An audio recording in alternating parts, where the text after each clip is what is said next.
All right, I want to welcome everyone here today. Thank you for joining us. I know you're all in key positions within your businesses.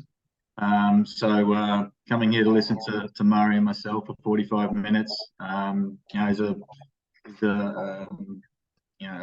commitment from you. So thank you all for joining us. Our goal, if you can walk away from today with one, two, three takeaways that are going to help you moving forward with looking at government opportunities, then that's what we're sort of hoping for. So with that, we might kick off. So what are we talking about today? We're going to be talking about 2Q32. Let's say it's government's new initiative. It's not really, it's just a branding exercise, I believe anyway. Quite a good one though. The opportunity that's opened up. So what we're going to be talking about is, yes, we're going to talk about the Olympic opportunity, but we're also going to talk about the government opportunity in general as well. Although there will be an emphasis on some of the Olympic requirements, I guess, and a little bit some good insight from Murray and myself about leading up in the next 9 years, leading up to the 2032 Queensland Olympic Games. All right. So who are we? Well, just to give you a bit of background, just to sort of let you know that we're not just two random people talking to a PowerPoint.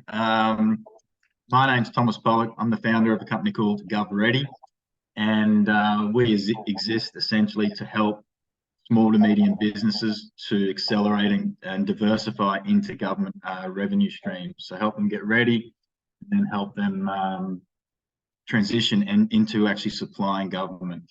I'm also author of the book, Winning Government Business, The 6 Rules and 9 Absolutes. Very proud of that. I always wanted to be a published author, and a few years ago, in my early 40s, I sort of sat back and gone, you know what? I'm going to write that book, and I had to figure out what that book was going to be. I love small business. I love what small business brings to our state and our country, whether you know it or not. If you're a small business in government's eyes, you've got less than 20 staff.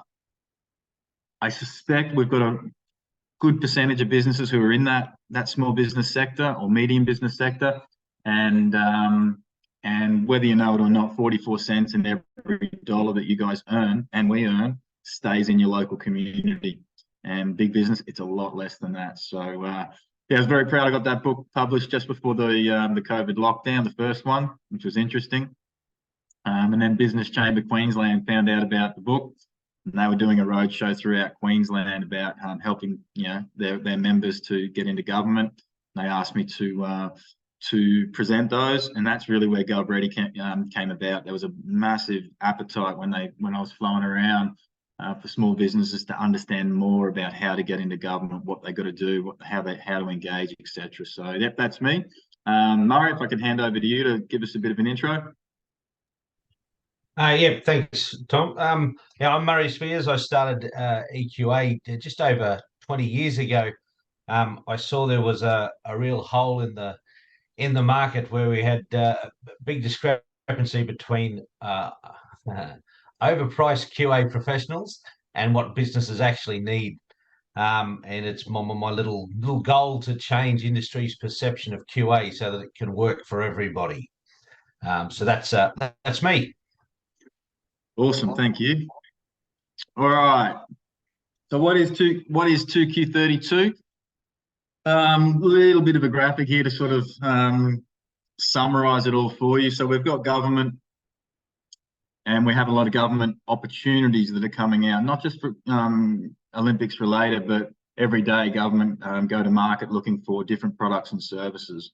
Obviously, the big business for those large, very, very large contracts, big businesses are supplying, but you can see here, SMEs, small to medium businesses, can become suppliers direct to government, and they can also become suppliers for big business as well.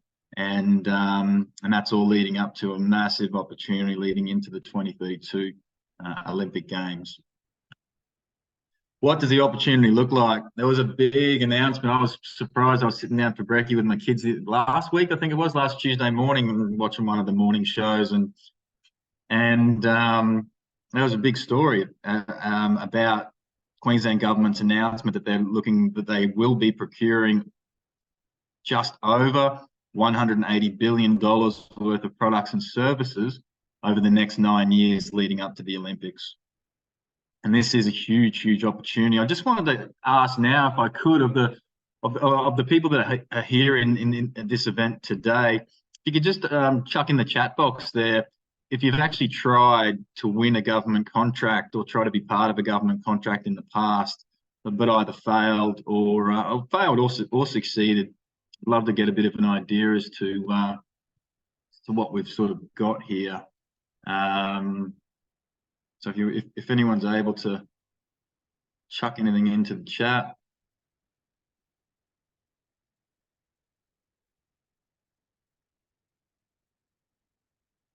Right. So that'll give us a bit of a snapshot, which is great. But this is really what we're talking about. This is a massive opportunity for small to medium businesses. And as of last July, Queensland Government announced that 30% of everything they procure must come from the smaller business sector. So if you do the math on that, we're talking about a large, large pool of opportunities there. And the depth and breadth of what government purchase continues to blow me away. It was only a couple of weeks ago, there was a contract that went out for, I think it was $1.2 million worth of shark bait. But yeah, you name it, government procured it at some stage. All right, so this slide here, I'm going to talk to this one. I love this slide and I also hate it. It annoys me in a number of ways. I'll explain why. So what we've given you here is a little bit of a snapshot about some contracts. So I obviously work with small and medium businesses a lot, or my company does. And, you know, we hear a lot about particularly smaller businesses who are trying to get grants and grant opportunities. And they're asking us, can you help us get grants? Can you help us get grants? And the short answer is no. We're about helping our clients partner with government and helping governments to solve whatever particular problems that come up. So if you look at the first column here, we've got the government body. So the Department of Energy, Public Works, Transport Main Roads, QBill, Queensland Law Society. Second column, what they went to market with, the problem they had. So first one, we've got their cleaning services, pressure cleaning. Next column, we've got the value of the contract. So this was a $52,000 contract. And here's the column. The fourth column is the one that continues to blow me away. I don't know how many other organisations look at this sort of data, but we do closely. There were only 2 businesses in all of Australia, but I'm emphasising Queensland a bit more here, who actually bid for this contract. These are all Queensland Government contracts. For the purposes of this, I think most of the audience is from Queensland, so there is going to be a bit of a focus on Queensland, but it's the same across the board, no matter what state you're in. So you got a $52,000 contract here, pressure cleaning contract, 2 submissions for it. And you look at the grants that are out there, which are highly, highly competitive, thousands and thousands of businesses going for these grants, when the bigger opportunity is actually in fulfilling government contracts and working with government on contracts like this. For the second one, there $160,000 for pest control. Only 5 businesses made a submission for that. And I love what Queensland Government did here. They actually divvied it up amongst 4 businesses, who I suspect would have got around about a $40,000 contract each. Supply trailers, 1 submission. There wasn't really much choice there for government there. They pretty much had to go with that supplier. But I want you to look, this is the one that really annoys me. Queensland Law Society, second from the bottom. So we've got a new microsite for You and the Law, which is essentially a website. 1 submission was made for that, a $26,000 contract. If there's any website developers or designers here in the house or in this event, this is for you. 1 company bid for this $26,000 contract, and that company was from New South Wales. And that's sort of annoys me. I don't know how many web designers there are in Queensland. I suspect they'd be in the hundreds, if not thousands, but definitely hundreds. And none of them actually decided to put their hand up and bid for this particular contract. So this is really what this slide here is really just trying to give you an idea of some idea of the diversity of opportunities that are coming up. that have come up in the past, but also it gives you an idea of how competitive it's going to be. A lot of businesses think, oh, there's hundreds of companies bidding for these contracts. We're never going to get it. The big businesses are going to get it all. That's actually not the case. It was back in the 90s and 2000s, but not, not the case anymore. And there is a huge opportunity here for those businesses who are looking to get themselves ready and attractive for government, and then secondly, start fulfilling winning and fulfilling contracts. All right. So knowledge in my world isn't power. Knowledge is actually understanding. Once you understand the landscape, what's required, etc., it gives you a much better opportunity, I guess, with government. So state government is Q tenders for Queensland here. Each state has their own. In Queensland, it's Q tenders. If anyone is from interstate, feel free to flick us. Oh, sorry, I meant to say as well, if you've got any questions, hopefully we've got time to answer them at the end, but just chuck them in the chat box. Any questions you've got. If we can't get to them at the end, then we will get back to you with response over the next 24 to 48 hours. Q tenders, that's where government goes to market for their opportunities. Now, a lot of businesses, particularly in Queensland, think that all state government opportunities comes out of Q tenders. And this isn't the case. Only about 15% of what government goes to market with comes from Q tenders. Now, big business, they get this, they know this, they're all over it. SMEs, not so. But so many SMEs believe that, Q tenders is that one source of truth. And it's not. If you sit in that boat, you're missing out on about 85% of opportunities. Queensland Contracts Directory.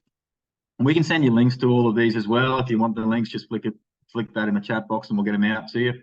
That's where Queensland's panel arrangements sit. So panels are pre-qualified arrangements. They have usually they run for 2 to 3 years, sometimes longer. And these are pre-qualified panels, could be for uniform supplies. I've seen them for, you name it pretty much, design, media, building, construction, manufacturing, all these different panels, and they're pre-qualified. So once you're on a panel, then government can spend up to $250,000 with you without having to go to market. So these panels are definitely a big part of that 85%. And they're it's certainly something that we push heavily with our clients and helping them get through onto those panel arrangements. Feds, the federal government, is AusTenders, and you'll see their panel arrangements on the same site. It's pretty cool. It's a pretty much simpler site to use than, although Q tenders has been updated very recently as well, so it's a lot cleaner than what it was. For local government and your councils, local buy is your best bet. They're sort of overseen or governed by LGAQ, and a lot of the councils will purchase from the local buy arrangements or panels that they have in place. And this forward procurement pipeline, I don't have time to show you this now, but we can certainly send you the link. That gives you a snapshot over the next 12 months of what Queensland Government is. Some, not all, it's not perfect, unfortunately, but some of what Queensland Government's looking to procure over the next 12 months. You can filter it by location, by size of contract, by service, by product, and that forward procurement pipeline does give you a good snapshot, but not a clean one, because government's a big beast, and put simply, not all government opportunities are uploaded into that forward procurement pipeline. So this is where you really want to start looking. We've got a Buy Queensland policy as well. And again, most of the states have introduced something similar to this, where they're going to look at if it's a problem that Queensland Government has or one of the councils up here has, they're going to look for local suppliers first. So if you're a small business, as many incentives are in place as well, and government have done this to sort of level the playing field. So if you're a small business, then you can get anywhere between 5 to 15% weighted criteria before they even read your submission. There's other categories as well, like if you're a female majority owned business, or you're Aboriginal Torres Strait Islander, or you're a regional business, there's extra incentives in place there. So be aware of that. If a problem comes up in your state, or if the government goes to market in your state, they're looking for local suppliers first. All right. Under the Buy Queensland policy, though, they're looking for ethical suppliers. You're not involved with any slavery. You're not an undisclosed bankrupt. You're basically a decent business doing the right thing. So on pretty much all submissions now, you'll need to tick a box saying, do you comply? Are you an ethical supplier? Government got to meet these targets too. That 30% that I mentioned of all procurement is to go to SMEs. This is going to be challenging because, quite frankly, there needs to be more. We need more businesses actually being ready for government supply, and letting government know that they exist, the problem they solve, and being able to confidently submit and win government opportunities when they come up. So this is really, since that landscape changed and they moved to that 30%, and we've got to thank COVID for that. That's the primary reason why this has come about. I don't care what the reason is. Was stoked when they announced that. We're not quite with Germany yet. Germany's got 50% of everything they procure goes to SMEs. One day, hopefully, we'll see the same here in Australia. But this is the real huge opportunity for businesses. And to give you an idea, Moreton Bay Regional Council, I don't know if we've got any businesses here, just to give you an idea,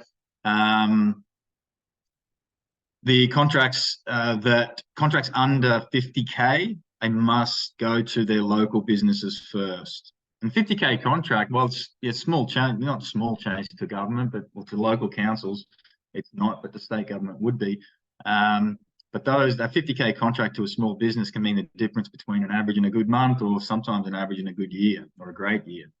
But most of the councils now also have something similar in place where they're going to look for locals first. And if they can't find that quality product or service locally, that's when they're going to go out elsewhere. All right, a little bit of a question here. You don't have to answer this in the chat box if you want. I'd love you to, but I love quizzes and I love trivia.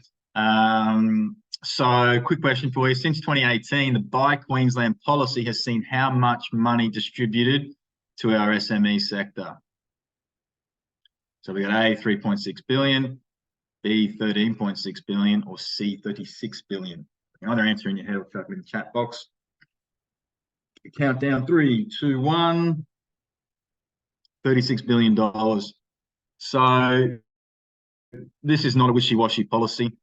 This has put significant opportunities into small to medium businesses. And I hear a bit as well. I hear about, particularly small businesses saying, oh, we're too small to fulfill a government contract. Just so you're aware, the average government contract is $60,000. It's a state government. So I hazard a guess that in this room, in this virtual room, there's a lot of businesses here that can service a $60,000 contract. For the Olympic Games, you would have seen, it's been promoted heavily as the climate positive games. So there is significant weighting for any Olympic opportunities that come up, a significant weighting for climate friendly suppliers. SMEs, it's a little bit easier if you're a big business, they want all sorts of stuff, full on sustainability policies, environmental management plans, you name it, it's going to need to be there. But big business, they've got the resources, they can, if they don't have it in place already, then they can access it by throwing a lot of money at it. SMEs, we can purchase offset credits as well. But a sustainability policy, it's not essentials for SMEs to bid for climate for the Olympic Games opportunities, not for small businesses anyway, or small to mediums, but it is definitely looked favourably upon. So let's say you get down to the last two, you're one of two suppliers that government's looking for an opportunity. Your pricing's pretty similar and the value adds are pretty similar.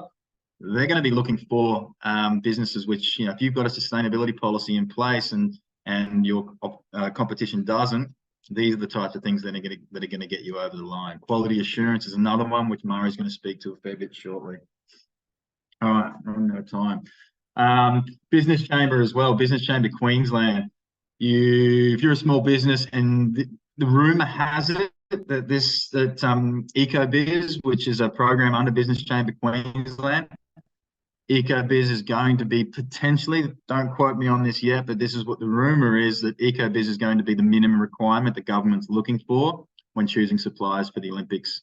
And EcoBiz is a free program, a free service from Business Chamber Queensland in partnership with Queensland Government. So if you want any details on that, put your let us know in the chat, and I'll be able to make an introduction for you with some people within Business Chamber Queensland who can talk to you more about. I'll give you some links about EcoBiz. Prepare now. Government's buying for Olympics now. They're buying general all the time. The thing that we look for from our clients when they want to get into government, the real thing that we look for is a desire. Do you have a real desire to actually put your hand up and A, get ready for government, and then B, pursue opportunities and engage with government decision makers in the right way? Start now. If a tender comes up, it's released, you've got usually 3 to 4 weeks. So that's a big part of that readiness. There's a lot of things that few things that you want to have in place before these opportunities come out. For those of you who said that they've won and or lost a debrief, so you've made a government submission and you either won it or you lost it, but most people use these when they lose, but I think you should do this for when you win as well. Demand a debrief. So this, this is probably 15 years ago now. We made a submission. I thought we were perfect for it. This is when I was general manager of a professional services firm. We were there. It was almost as if it was written for us. 3 weeks later, we got the, "Dear John, sorry, not going to happen, you guys. Please come again another time." And I was angry about that, and wasn't my proudest moment in any way, shape, or form. But I contacted the tender contact officer, and again, wasn't my proudest moment.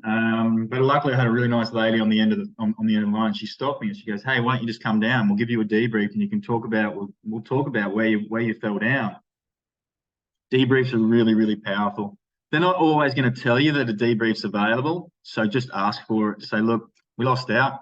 I just want to sit down with someone and get a bit of an understanding as to where we fell down and where our strengths were," and that'll help you with future opportunities as they come up. So those debriefs can be good, and even when you win, and there's a few questions that we sort of give our clients what that they need to ask, but when you win, still demand a debrief, because what we want to find out then is, all right, what did you like?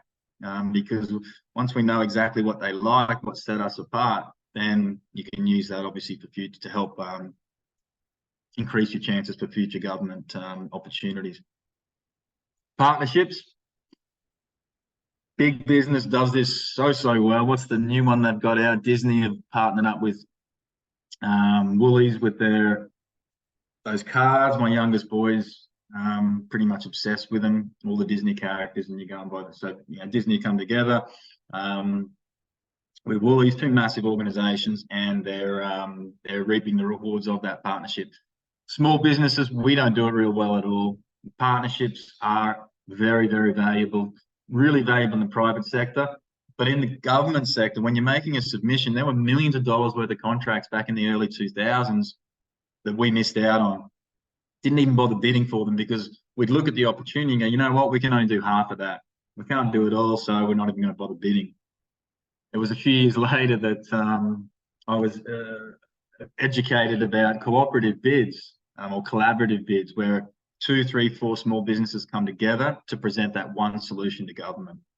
Government really like collaborative bids, because it means if a collaborative bid is actually awarded, then it could be 3, 4, 5 different local communities who are going to benefit directly off the back of that.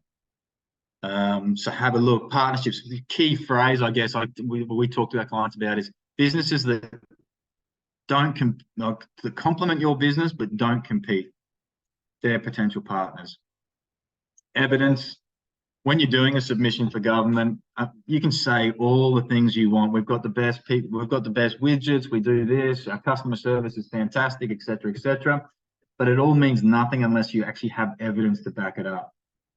Evidence can come in many different forms. Previous jobs you've done, one-page case study, awards, references, referrals. All of this backs up evidence and paints the picture that your business can actually back up what you say you can.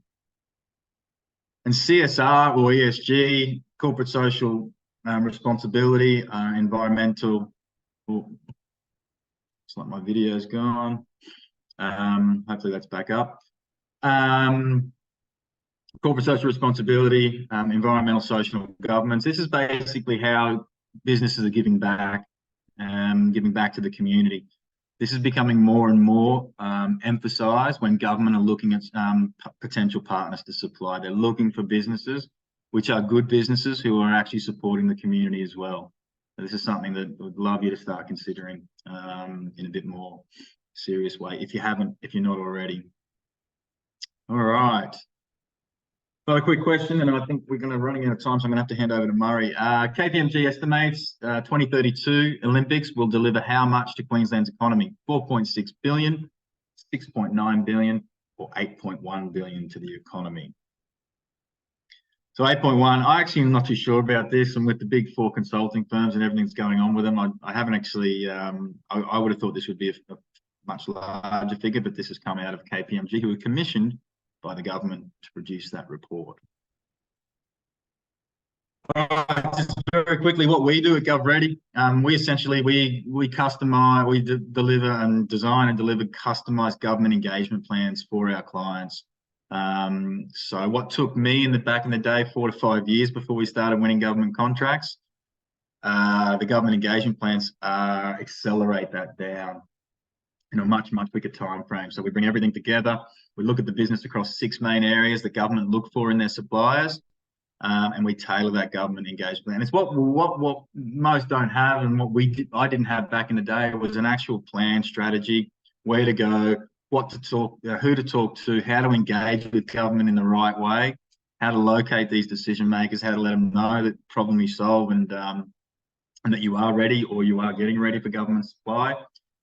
We bring all that together in customized government engagement plans, and yeah, I love what we do. We've got the best job in the world, and it's really cool when our clients come back and say, hey, we're on this panel, we just won this contract, and yeah, that makes us smile. So that's hopefully gives you a little bit of an overview about what GovReady does.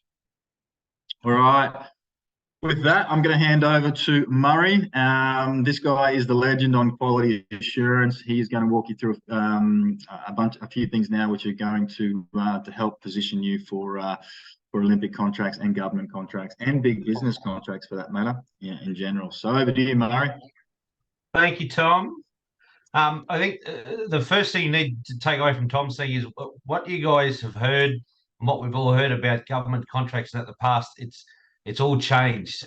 So there's some old school stuff out there. It's all new now. So what you've heard in the past, ignore it and see what's going on now.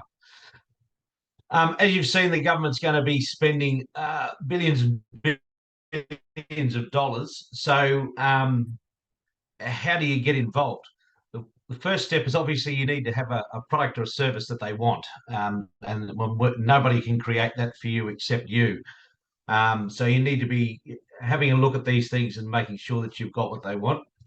Can you just go to the next slide, mate? So what the government are looking for essentially is a quality product or service that's not too expensive. They want you to keep costs down. The whole process needs to be efficient because a lot of times you're working with other organisations. And speed's probably not the right word, but the ability to meet deadlines is hugely important when we're doing this. So now that you've got that and you know what's going on, well, that's fine. But the next thing is how do you let them know that you are the right organisation to work with? How do you know that? How do you let government and big business know that you are the right choice? One of the easiest and the simplest ways to do it is quality assurance and looking at ISO 9001 certification. So this is the way that you can build trust with government departments and or big business. And as Tom said, what we say about government translates directly to big business. So it's definitely the similarities are there so that everyone can work together. Just go to that next slide. We'll just skip all of that. I just want to go through some of the things. There's some pretty damning preconceived ideas about QA out there in the market, and we've spoken to quite a few of our clients. These are what they said before talking to EQA. I'll say that again, before talking to EQA about quality assurance. So you see there, QA was made up by a group of consultants to earn big money by creating an unnecessary market. Next is 3 to 9 months of wasting my time and you don't even know if you're going to pass an audit. And the ultimate time wasting to create paperwork throughout the year so an auditor can look at it one day a year. And they're the extreme cases, but a lot of people do think that about QA. So just that next slide, mate. So what we want to do is we need to make, and that's what EQA is here to do, to make quality assurance work for your business. And then a symptom of that is you just happen to pass an ISO 9001 audit and prove that you are reputable out there. Okay, so when we look at these government contracts, and in particular the Olympics that are coming up, the simple fact is ISO 9001 is being insisted upon more and more by big business and by government. This is not bureaucracy gone mad, and it's not big business trying to knock out small businesses at all. What this is these guys want to have peace of mind that they're dealing with a reputable company. Government departments and big business, contrary to popular opinion, they're not the experts. They do not have all the answers at all. But what they are very good at is looking for industry experts and industry leaders to help them achieve the best possible outcome from the project, because quite simply, it reflects well on them. So in order to work with these government departments, you have to have some sort of objective evidence to demonstrate that you're reputable. And as I said, that's where ISO 9001 comes in. On the screen there, you'll see that's the Queensland Fit for Supply. If you go and have a look at the Q2, Q32, whatever it is, you'll find that link in there. Down the left-hand side, they're the four main aspects that they're looking at: staff capability, management systems, market ready, and partnership ready. Now, quality assurance and ISO 9001 addresses all of those matters. So it's something that you don't need to look too hard into if you're already got your quality assurance and your 9001 in place. The next one, ISO 14001, is environmental management. This is the greenest Olympics that will ever be held in history, according to the state government, and you must have some sort of environmental policy or strategy sitting there. ISO 14001 is a perfect baseline for doing that. It looks at risk to environment and how you control it and reduce it. The last one is ISO 45001. For those of you who are as old as me, this has replaced AS 4801. This is workplace health and safety, or occupational health and safety. This is purely about keeping people safe. So as you can see there, ISO 9001 ticks all those boxes. We go to the next slide, please. And that's the flagship. That's the universal one. It's an internationally recognized certification. So if you're looking to work locally or overseas, this is the one. It's an internationally recognized. Everybody will understand what you're on about there. All right. So because we've all been through we're at different stages of our lives, worked in different places and that, I want to come right back to basics for a couple of minutes and just explain what QA is and why you do it. And this will be different to what a lot of you have heard because I'm out there a bit. Quality assurance started in medieval times, and these were called the guilds, and these were the guys who made all the weapons and etc. for the royal family. These were the people who used the best materials and made the best product, and they could repeat that. So that's why they were supplying the royals. Now, from that was the birth of quality assurance, and then it evolved into what we see today. The same principle is still there. So what is quality assurance? It is simply a method to assure the quality of the product or service that you provide. Do the job right the first time and every time. So now we know what it is. Why do we do QA? There are only two outcomes to QA, two reasons you do QA. Number one is a happy customer, and number two is continual improvement of your business. And everything you should be doing is either pushing towards a happy customer or continual improvement of your business. Can we just go to the next slide, please? So a happy customer. it's quite simple, obviously. A happy customer is a repeat customer, they're a paying customer, and they're a say good things about you an industry customer. And we all want that. Continual improvement. The next slide. This overcomes the 7 most expensive words in business, but we've always done it that way. Continual improvement is done very poorly out there, and I've seen it over the last 20 years. It is not change for the sake of change. Continual improvement is the act of stopping, looking at what you're doing, looking at a process or an activity and asking one question: is this the best way we can do this? That's the start of continual improvement. It then goes on from there, but it's not change for the sake of change. So if you go to the next slide, ISO 9001 is a tool. Quality assurance and ISO 9001, they are tools to enhance and manage your business. They are not a set of inflexible rules that stops you doing something. You write the system for your business and you meet the requirements of the standard. They're the 2 steps that we do. When you are writing a quality management system, the first thing you do is write down everything you do.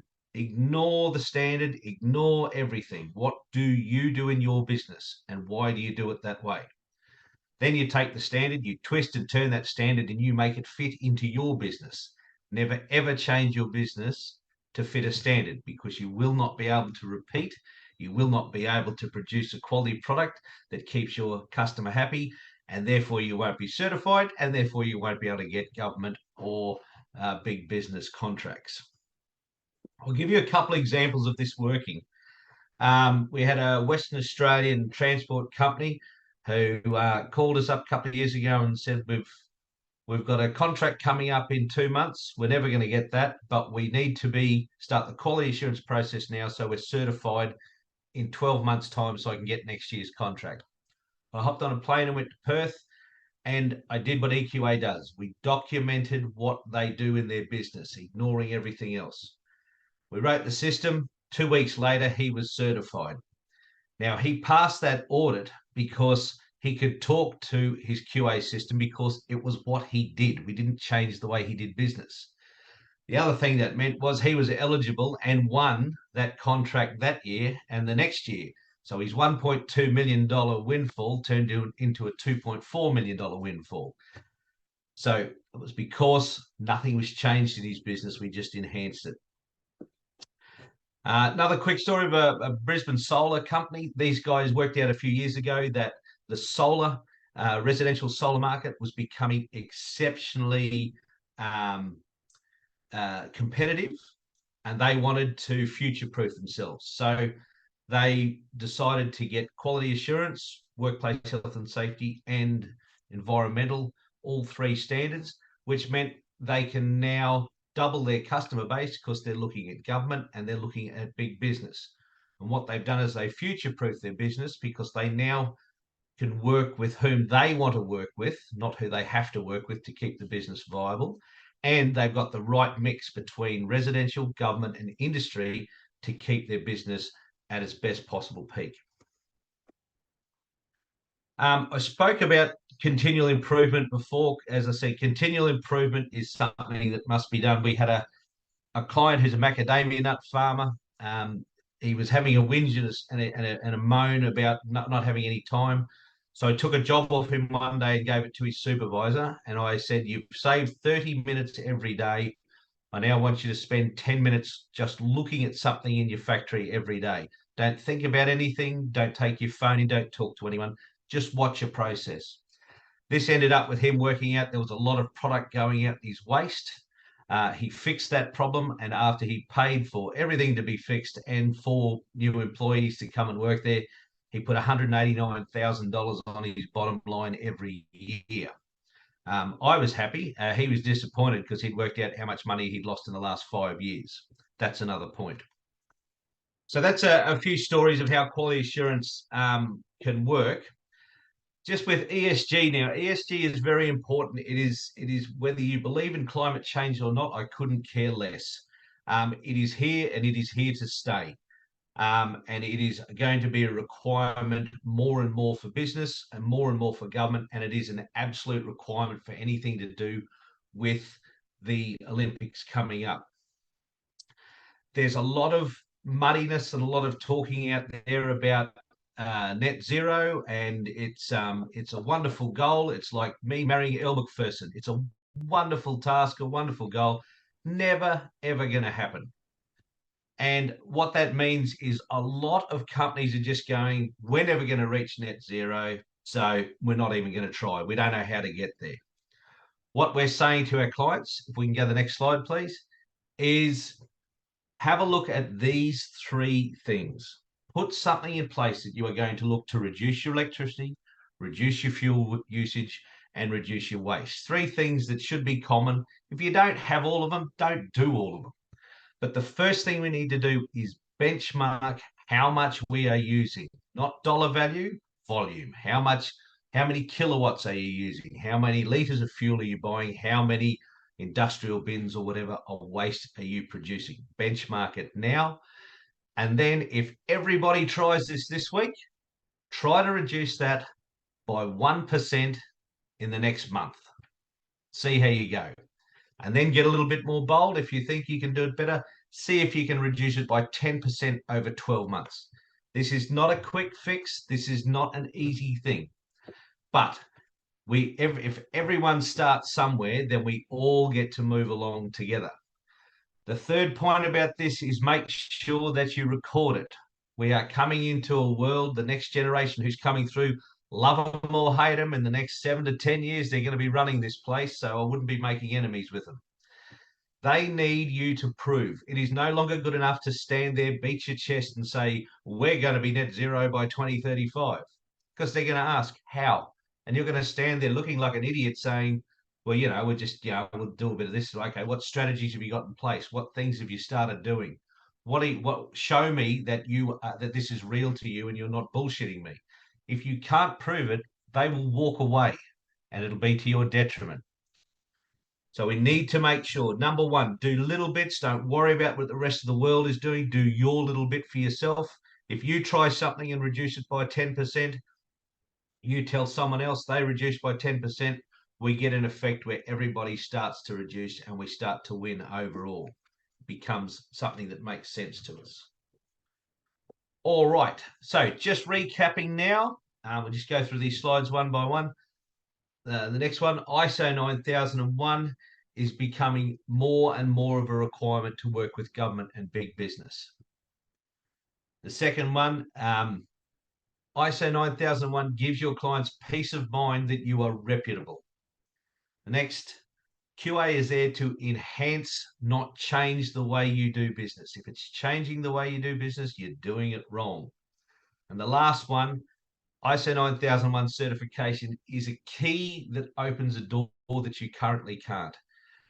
You may be very good at what you're doing, and you may possibly be the best in this country, but if nobody knows, then it isn't worth it. But if you get this key, open the door, then you start to prove to people that you know what you're doing. That's when these big contracts start to open up for you. The last couple of things I want to say, number one, and I reiterate what Tom said before, you need to be ahead of your competition. So if you can get ISO 9001 QA into your business, get ISO 9001, that formal qualification for your business, it means that when these opportunities come up, you are ready to go. You're not sitting there going, great, now we need to work out how we get QA. And by the time you do that, you could be right out of the race. So be a step ahead of everyone, be ready to go. The final thing is ISO 9001, look at it as a qualification for your business that demonstrates you have your customers' best interest at heart and gives them peace of mind that you're an industry leader and you're the one with whom they should be working. Thank you very much. All right. And so I think we're out of time. So I'm very, very quickly, I'll race through this. If you're interested, let us know. GovReady, we've developed a pulse check, which basically analyzes your business across the 6 areas for government supply. It takes about 10 minutes to do the pulse check, but it gives you a really good idea as to your strengths and weaknesses at this very moment in time, or whenever you do the pulse check. So if you're interested in that, let us know. Or EQA with Murray, they have a free systems health check as well, which is going to give you a good idea as to where you are at this particular moment in time. It is a huge market here for government, not just government opportunities, but also obviously the Olympic opportunities. We need more and more smaller businesses actually growing instead of fighting for a $500 contract in the private sector. We'll happily do that, but there are really good opportunities and big opportunities within government. With that, I believe this will take you to our LinkedIn profiles. If anyone wants to contact us directly, you've got all of our contact details there, and websites and mobiles. And I think that the QR code will take you to our LinkedIn profile. So with that, Murray and I wanted to thank you, everyone here, for joining us today. Again, I know we've gone a little bit over, so I apologise for that. But getting everyone here is, I know it's a big investment of your time. Hopefully you've been able to pick up a few things out of this. We'll run out of time for questions, but if you have put any questions in the chat box, we will get back to you on those. Yeah, with that, we'll sign off and wish everyone here a good afternoon. And yeah, if there's anything that more you need to talk with Murray, EQA, or myself and Gov Ready, feel free to contact us. And yeah, we'd love to have a chat.